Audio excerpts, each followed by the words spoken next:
तो दोस्तों इसके पीछे की वीडियो में आप लोग को हम क्लास 10th मैथ के प्रश्नावली 9.1 का क्वेश्चन नंबर 6 तक कंप्लीट करवाए थे, यानी वो तीसरा पार्ट था। आज का वीडियो ये आपका चौथा पार्ट होगा और आज के इस वीडियो में आप लोग को हम क्वेश्चन नंबर 7 और क्वेश्चन नंबर 8 को हल करके बताएंगे आसानी तरीके से। ठीक है, तो चलिए हम लोग देखते हैं और पढ़ते हैं क्वेश्चन को। देखिए आपके स्क्रीन में शो हो रहा होगा क्वेश्चन, अगर शो नहीं हो रहा होगा तो अपना किताब को देखिएगा और हम जैसे जैसे पढ़ रहे हैं उसको मिलाते चलिएगा और समझते चलिएगा, क्योंकि आपके लिए समझना बेहद ज़रूरी है। तो चलिए क्वेश्चन नंबर 7 यहाँ पर हल कर लेते हैं हम लोग। लिखा है कि भूमि के एक बिंदु से, भूमि का एक बिंदु है, सपोज दैट यहाँ पर एक बिंदु मान लिए, भूमि के एक बिंदु से, अब वो कौन सा बिंदु है मान लेते हैं वह बिंदु ए है। ठीक ना, जैसे जैसे क्वेश्चन पढ़ते जाएंगे वैसे वैसे हम लोग फिगर छापते चलेंगे तो आपको बनाने में और भी आसानी होगा। तो भूमि के एक बिंदु से एक 20 मीटर ऊंचे भवन के शिखर पर, मतलब एक भवन है और 20 मीटर ऊंचे भवन है, मान लेते हैं कि बी सी क्या है, एक भवन है 20 मीटर ऊंचे भवन के शिखर पर लगी एक संचार मीनार। यहाँ पर एक मीनार लगा हुआ है, एक ऊपर में क्या लगा है मीनार, तो इसको थोड़ा हम नीचे छाप लेते हैं।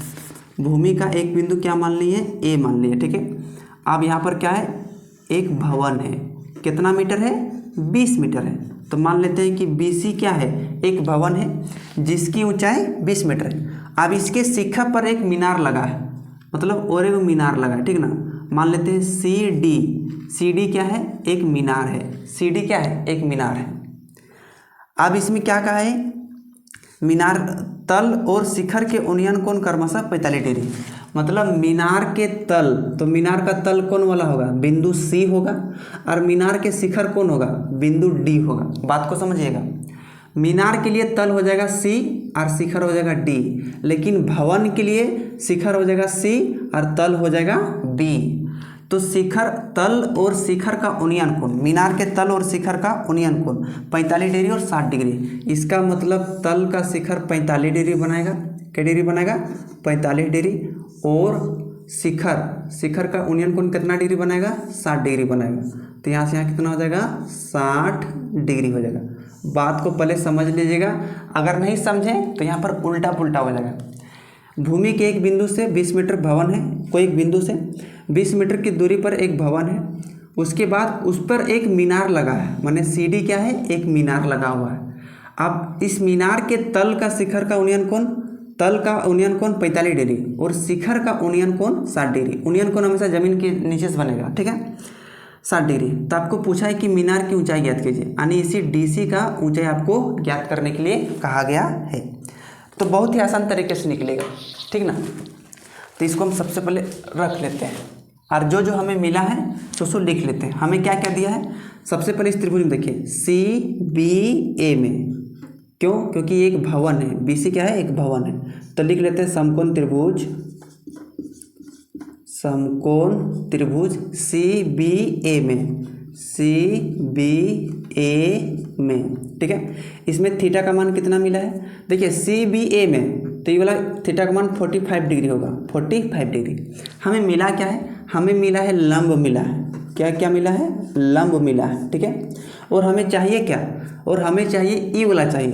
तो इसमें कैसे निकलेगा, सबसे पहले इस त्रिभुज के लिए लंब और आधार में संबंध ले रहे हैं, लंब और आधार में संबंध ले रहे हैं। ऐसा क्यों, क्योंकि जब हम बड़ा त्रिभुज पकड़ेंगे DBA पकड़ेंगे तो इसके लिए भी लंब और आधार दोनों में कॉमन हो रहा है। इस छोटा त्रिभुज के लिए भी आधार और बड़ा त्रिभुज का भी आधार सेम है, इसीलिए इसमें हम लोग संबंध लेंगे। जो मिला है तो लंब मिला है और हमें आधार, तो लंब बटे आधार में क्या लेंगे, संबंध लेंगे। या तो आप चाहे आधार बटे लंब ले सकते हैं, इससे कोई दिक्कत नहीं होगा। तो लंब बटे आधार किसका फॉर्मूला होता है, tan थीटा का, तो यहाँ लिखेंगे tan थीटा का। लंब का मिल रहा है हमें 20 मीटर, तो यहाँ रखेंगे हम लोग 20 मीटर। आधार हमें AB, तो ये भी हमें आधार निकलेगा। tan का tan और थीटा का मान हो जाएगा 45 डिग्री, क्योंकि थीटा 45 डिग्री दिया। देखिए 20 मीटर का 20 मीटर हो जाएगा बटे AB का AB। tan 45 का मान कितना होता है 1, और 1 के नीचे कुछ नहीं तो 1 है। क्रॉस मल्टीप्लिकेशन, AB का 1 से गुना करेंगे तो AB, 20 को 1 से गुना करेंगे तो हो जाएगा 20। तो AB का मान कितना निकल गया 20 मीटर, यानी यहाँ भी कितना निकल गया 20 मीटर निकल गया। अब हम लोग पकड़ते हैं बड़ा वाला त्रिभुज में बी ए वाले, ठीक है ना। तो लिखेंगे समकोण त्रिभुज डी बी ए में, ठीक ना। आपको दो गो त्रिभुज दिखा ना, डी बी ए और एक सी बी ए, दोनों समकोण त्रिभुज में पकड़ेंगे। आगे पीछे पकड़ने से कोई दिक्कत नहीं। अब बोलेंगे भैया कि आप पहले ही वाला क्यों पकड़े, पहले ही वाला क्यों नहीं पकड़े, डी बी ए क्यों, वो वाला भी पकड़ेंगे तो आ जाएगा, बट उसमें थोड़ा सा लंबा बनेगा, ठीक ना। तो चलिए अब इसमें क्या करेंगे, लंब कितना हो जाएगा, D C plus A B, इसमें भी समझ लेंगे लंब बटे आधार में, लंब बटे आधार में, ठीक है। तो यहाँ लिख लेते हैं हम लोग लंब बटे आधार। अब किसका फॉर्मूला होता है, tan थीटा का। अब लंब इसमें क्या आ जाएगा, लंब हो जाएगा D C plus B C, क्योंकि इसका लंब यही हो जाएगा D C plus B C. तो यहाँ दिख रहा है, आप लोग को नहीं दिख रहा है, चलिए यहाँ पर साइड में हम लोग लिख दे रहे हैं, ठीक है। तो यहाँ लिख लेते हैं D C plus B C, ठीक है, लंब हो जाएगा। आधार का मान ए बी, आधार का मान क्या हो जाएगा ए बी, tan का tan, और इसमें कौन थीटा, इसमें हो जाएगा 60 डिग्री, थीटा का मान कितना हो जाएगा 60 डिग्री। ऐसा क्यों, क्योंकि डी बी ए ले रहे हैं तो शिखर से 60 डिग्री बना रहा है, तो थीटा का मान 60 डिग्री। तो डी सी का मान तो निकलेगा भैया, ठीक है, प्लस बी सी का मान हमें 20 मिला है, तो यहाँ लिख देंगे 20। ए बी का मान तो अभी निकला 20, तो यहाँ रख देंगे 20 बराबर tan 60 का tan 60, और tan 60 का मान यहाँ बैठा देते हैं। tan 60 का मान कितना होता है √3, तो यहाँ लिखेंगे √3। अब इसके नीचे कुछ नहीं क्या होता है, 1 होता है। यहाँ भी टेढ़ा टेढ़ी गुना। अब बहुत सारा बच्चा करता है क्या है, इस 20 और 20 को क्या करता है, काट देता है। अब यहाँ पर आंसर कैसे निकलेगा, गलत न हो जाएगा, क्योंकि जब तक यहाँ प्लस में रहेगा बट्टा के ऊपर, तो ऊपर और नीचे बट्टा के नीचे कभी नहीं कटेगा, तो इसको याद रखिएगा। तो देखिए डी सी को 1 से गुना करेंगे तो डी सी, 20 को 1 से गुना करेंगे तो 20। अब यहाँ 20 को √3 से गुना करेंगे तो 20 √3 हो जाएगा। यहाँ पर टेढ़ा टेढ़ी हम गुना कर देंगे, ठीक है। अब चलिए यहाँ डी सी का डी सी, अब ये 20 √3 का 20 √3, ये प्लस का 20 बराबर के उस साइड में हो जाएगा माइनस का 20। अब चलिए डी सी का डी सी, चलिए यहाँ 20 का 20, अब यहाँ पर 20 कॉमन मिल गया तो बाहर ले लिए, तो यहाँ अंदर क्या बचा √3 माइनस 20, यहाँ बाहर ले लिए तो कितना बचा 1, 20 एकम 20, तो 20 इंटू √3 माइनस 1 मीटर आपका हो गया मीनार की ऊंचाई। तो यहाँ पर आप लिख सकते हैं आंसर, ठीक है, यहाँ कंप्लीट हो गया आपका आंसर, ये हो गया मीनार की ऊंचाई। आप लोग आंसर मिला लीजिएगा। अब हम लोग क्या करते हैं, अब हम लोग क्वेश्चन नंबर देखते हैं 8, तो यहाँ लिख लेते हैं क्वेश्चन नंबर 8 और यहाँ लिख लेते हैं हल। तो आप लोग क्वेश्चन नंबर 7 को इत्मीनान से आप लोग दे के उतार लीजिएगा, ठीक है। अब क्वेश्चन नंबर 8 में क्या कर रहे हैं उसको हम लोग देखते हैं।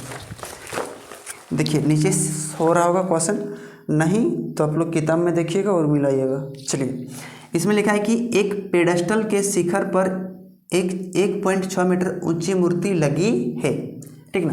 एक पेडेस्टल के शिखर है, इसमें क्या है 1.6 मीटर की मूर्ति लगी। मान लेते हैं कि ए बी एक पेडेस्टल है, ए बी क्या है पेडेस्टल। अब इसके शिखर पर 1.6 मीटर मूर्ति लगा है, 1.6 मीटर। मान लेते हैं कि ए बी एक पेडेस्टल है और बी सी क्या है एक मूर्ति है, ठीक है। अब आगे इसमें कहा है कि भूमि के एक बिंदु से मूर्ति के शिखर का उन्नयन कोण 60 डिग्री। तो भूमि के एक बिंदु से मूर्ति के शिखर का उन्नयन कोण क्या डिग्री है 60 डिग्री है, ठीक है। क्या डिग्री मान लीजिए ये 60 डिग्री हो गया। ए बी सी यहाँ नंबर देंगे टी। आप इधर त्रिभुज छापे, आप चाहे तो इधर दाहिना साइड भी कर सकते हैं, दायां साइड भी कर सकते हैं, इससे दिक्कत नहीं है। यदि मीनार 50 मीटर ऊंची हो, सो माफ कीजिए कहाँ पढ़ रहे हैं, उन्नयन कोण 60 डिग्री और उसी बिंदु से पेडेस्टल के शिखर का उन्नयन कोण 45 डिग्री। इसी बिंदु से पेडेस्टल के शिखर, तो पेडेस्टल का शिखर कौन हो जाएगा बिंदु बी, क्योंकि ए बी पेडेस्टल है तो इसका शिखर ये वाला हो जाएगा बिंदु बी। इसका शिखर का उन्नयन कोण क्या डिग्री है 30 डिग्री है, तो 45 डिग्री, तो यहाँ लिख लेंगे 45 डिग्री। तो आपको पूछा है कि पेडेस्टल की ऊंचाई ज्ञात कीजिए। बस जिस तरह से क्वेश्चन नंबर आपका 7 था उसी तरह से क्वेश्चन नंबर आपका 8 है। इसमें कहा था कि भवन के ऊपर में था एक मीनार, तो भवन का ऊंचाई दिया था तो मीनार का ऊंचाई पूछा है। इसमें पूछा है कि ए बी एक पेडेस्टल है, उस पर एक मूर्ति लगी है, तो मूर्ति की ऊंचाई दिया है तो पेडेस्टल की ऊंचाई ज्ञात करने के लिए कहा गया है। अब चाहे तो मान सकते हैं कि माना ए बी एक पेडेस्टल है, ठीक ना, यहाँ मान लेते हैं। माना हर क्वेश्चन में ज़रूरी नहीं कि मान ही देंगे, लेकिन थोड़ा मान देंगे थोड़ा अच्छा रहेगा। ए बी एक पेडस्टल है तथा बी सी एक मूर्ति है, बी सी एक मूर्ति है जिसकी ऊंचाई 1.6 मीटर है, जिसकी ऊंचाई 1.6 मीटर है। तो हमें पेडस्टल की ऊंचाई ज्ञात करना है, पेडस्टल की ऊंचाई ज्ञात करना है। आप चाहे तो मान सकते हैं या पूरा लंबा चाहे तो मान सकते हैं, ठीक ना। कैसे, काहे कि लिखेंगे मूर्ति के शिखर से उन्हें कौन 60 डिग्री है, पेडस्टल के शिखर का उनका 45 डिग्री है, बहुत लंबा माना जाएगा। चलिए सबसे पहले करेंगे, यहाँ पर दो त्रिभुज दिख रहा है, एगो सी ए डी, ये बड़का त्रिभुज में लेंगे, फिर बी ए डी, ये वाला त्रिभुज में फिर ले लेंगे। दोनों समकोण त्रिभुज लेंगे, त्रिभुज तो यहाँ पर बहुत सारा बनेगा, 3-4 को त्रिभुज बनेगा, लेकिन दोनों समकोण त्रिभुज में सी ए डी और बी ए डी। आप जो वाला त्रिभुज चाहे वो वाला पहले पकड़ सकते हैं, जरूरी नहीं कि जो हम पहले पकड़े वही आपको पहले पकड़ना है। चलिए हम पकड़ लेते हैं सबसे पहले बी ए डी में, क्या पकड़ लेते हैं, बी ए डी में, तो लिख लेते हैं समकोण त्रिभुज बी ए डी में। तो समकोण त्रिभुज बी ए डी में, इसमें थीटा कितना मिला है, छोटा वाला 45 डिग्री मिला। इसमें संबंध किस में लेंगे, हमें लंब और आधार में हमेशा संबंध लेंगे, लेकिन बोलेंगे भैया ना इसमें हमें लंब मिला है ना आधार मिला है, जी बिल्कुल, तो इसको समीकरण मार के थोड़ा बनाना पड़ेगा। तो यहाँ लिख लेते हैं हम लोग लंब बटे आधार। अब ये किसका फॉर्मूला होता है, tan थीटा का, यहाँ दिख रहा है, जी बिल्कुल। इसमें लंब का मान कितना है, तो इसको देखिए यहाँ पर लाइन खींच दे रहे हैं, ठीक है। लंब का मान कितना है, ए बी, तो यहाँ रख लेते हैं हम लोग ए बी, ठीक है। आधार का मान है ए डी, तो यहाँ रख लेते हैं ए डी। tan, इसमें थीटा का मान 45 डिग्री, तो यहाँ रख लेंगे 45 डिग्री, थीटा का मान 45 डिग्री है ना। चलिए ए बी का यहाँ पर ए बी, क्योंकि इसका मान नहीं है, ए डी का ए डी, tan 45 का मान होता है 1, और 1 के नीचे कुछ नहीं तो 1, क्रॉस मल्टीप्लिकेशन, ए बी को 1 से गुना किए ए बी, ए डी को 1 से गुना किए तो ए डी, ए बी बराबर क्या निकल गया, ए डी। इसको मान लेते हैं समीकरण 1, यहाँ अभी आंसर नहीं निकलेगा। अब पकड़ते हैं समकोण त्रिभुज सी ए डी में, ध्यान से देखिए, अब किसे पकड़ते हैं, समकोण त्रिभुज सी ए डी में, तो पकड़ लीजिए सी ए डी में। इसमें भी संबंध लेंगे, क्या क्या संबंध लेंगे भैया, लंब बटे आधार में, तो लंब बटे आधार, तो लंब का मान, लंब बटे आधार किसका होता है फॉर्मूला, tan थीटा का, तो यहाँ लिख लेंगे tan थीटा। अब ये लंब क्या हो जाएगा, लंब हो जाएगा B C plus A B plus B C, क्योंकि यहाँ से यहाँ पूरा लंब हो जाएगा, तो B C plus A B जोड़ेंगे तो पूरा क्या हो जाएगा, ए बी, तो लिखेंगे B C plus A B. आधार का मान ए डी हो जाएगा, तो यहाँ रखेंगे ए डी बराबर tan थीटा का मान तो 60 डिग्री, क्योंकि शिखर से 60 डिग्री कोण बना रहा है। तो चलिए बी सी का मान 1.6 है, तो यहाँ बी सी का मान रखेंगे 1.6 प्लस ए बी का ए बी, अब बटे ए डी का ए डी। tan 60 डिग्री का मान होता है √3, तो यहाँ √3, इसके नीचे कुछ नहीं तो 1 होता है, 1 ले लिए हम। अब क्रॉस मल्टीप्लिकेशन, 1.6 को 1 से गुना करेंगे तो 1.6 हो जाएगा, तो 1.6 प्लस ए बी को 1 से गुना करेंगे तो ए बी बराबर, इसमें ध्यान से देखिए, ए डी को √3 से गुना करेंगे तो ए डी √3, ए डी √3, यहाँ पर हम टेढ़ा टेढ़े केवल गुना किए। अब ध्यान से देखिए, हमें ए बी का मान चाहिए कि ए डी का मान चाहिए, तो आप बोलेंगे कि हमें ए बी का मान चाहिए, क्या चाहिए, ए बी का मान, तो ए बी का मान यहाँ पर बैठा देंगे, तो ए बी का मान कितना है, ए बी का मान रख सकते हैं ए डी, तो जहाँ ए बी है वहाँ रख सकते हैं ए डी, लेकिन हमें ए डी नहीं चाहिए, हमें क्या चाहिए, हमें ए बी चाहिए, तो ए बी को रहने देंगे, ए बी को रहने देंगे, ए डी की जगह कर देंगे ए बी, ए डी की जगह क्या लिख देंगे, ए बी, यहाँ ए डी की जगह क्या लिख सकते हैं, ए बी, क्योंकि ए डी और ए बी बराबर है, तो √3 का √3। आप बोलेंगे ए डी की जगह ए बी क्यों लिखेंगे, लिखेंगे समीकरण 1 से, समीकरण 1 से, समीकरण 1 से क्या है, ए बी और ए डी बराबर है, ए बी और ए डी क्या है, बराबर है, तो आपको कारण भी देना पड़ेगा साइड में। आप क्या करते हैं, यहाँ पर ए बी को इधर ले आते हैं, ठीक है, या उधर ले जाते हैं, इससे कोई दिक्कत नहीं, 1.6 का 1.6, ए बी का ए बी √3 का ए बी √3, यहाँ पर देखिए ए बी यहाँ पर प्लस में, बराबर के उधर जाके क्या हो जाएगा माइनस में, 1.6 का 1.6, AB √3 माइनस AB, तो यहाँ पर कॉमन पकड़ते हैं, AB कॉमन, √3 का √3 माइनस 1 का 1 हो गया, क्योंकि AB यहाँ पर कॉमन निकल चुका है। अब क्या करते हैं, AB का मान यहाँ पर निकालते हैं। इसको एक बार क्या करते हैं, AB √3 जो इधर है इसको पूरा पूरी पलट देते हैं, पक्षांतर कर देते हैं, 1.6 का 1.6। आप यहाँ पर ध्यान समझिएगा, 1.6 पूरा इधर था तो उसको पूरा ले गए उधर, और AB इंटू √3 माइनस 1 पूरा उधर था उसको ले आए इधर। अब ऐसा क्यों किए, बात को समझिएगा, थोड़ा आपको आसानी लगेगा। आप बोलेंगे इधर उधर किए तो प्लस माइनस क्यों नहीं किए? जब दोनों पक्षों में पक्षांतर होता है तो प्लस माइनस नहीं करते हैं, अगर करेंगे तो भी एक ही बात होगा। AB का AB, 1.6 का 1.6। अब यहाँ देखिए √3 माइनस 1 यहाँ पर गुना में है, तो √3 माइनस 1 इधर क्या आ जाएगा, आपका भागा में हो जाएगा। यहाँ AB के साथ √3 माइनस 1 गुना में है तो बराबर को उधर जाके भागा में। अब यहाँ हर का परिमेयकरण करेंगे तो √3 जो आपका है माइनस 1, यहाँ हो जाएगा √3 प्लस 1, फिर यहाँ हो जाएगा √3 प्लस 1। यहाँ कर दिया हर का परिमेयकरण।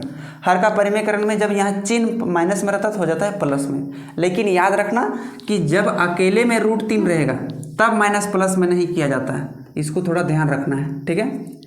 चलिए AB का AB 1.6 को √3 प्लस 1 से गुना करेंगे तो 1.6 इंटू √3 माइनस प्लस 1 हो जाएगा। अब देखिए यहाँ पर √3 माइनस 1 फिर √3 प्लस 1, यहाँ पर एक फार्मूले के रूप में है, A minus B into A plus B. आपको याद होगा एक formula, A plus B into A minus B. A plus B into A minus B का फार्मूला होता है A² माइनस B²। दिख भी रहा है कि नहीं दिख रहा है? अच्छा नहीं दिख रहा है, इसको नीचे लिख रहे हैं, A plus B into A minus B, A plus B into A minus B. Formula क्या होता है, A² माइनस B²। अब तो दिख रहा होगा, तो इसी फार्मूले के रूप में हम लोग तोड़ देंगे। तो A² तो √3 का स्क्वायर हो जाएगा माइनस B² तो 1 का स्क्वायर हो जाएगा, A² माइनस B² के रूप में तोड़ दिए। AB का AB 1.6 इंटू √3 प्लस 1 का जैसे तीसरा ने देंगे।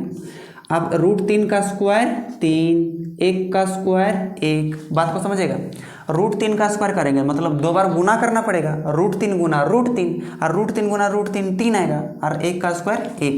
अब 3 में 1 घटेगा तो कितना बचेगा, 2 बचेगा, तो 1.6 इंटू √3 प्लस 1 बटे 3 में गया तो 2।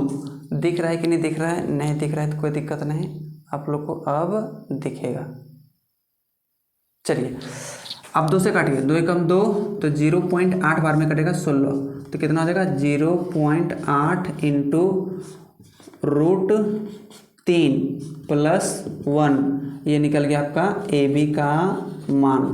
तो AB माने क्या, पेडस्टल, तो पेडस्टल की ऊंचाई 0.8 इंटू √3 प्लस 1 मीटर आपका हो गया आंसर।